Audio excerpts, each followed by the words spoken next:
Hello everyone, this is Josh Kun from Sandvik Manufacturing Solutions. Today I'll talk about simulation technology for CAM. We talked about CNC machines, we talked about post-processing. CNC machines are complex devices, expensive devices. In CAM software we were creating the toolpaths and post-processing them so that machine can execute the code we generate.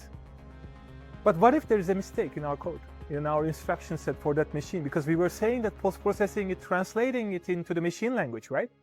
Here on my right-hand side, we see a simulation software which can execute the G code, which machine executes exactly.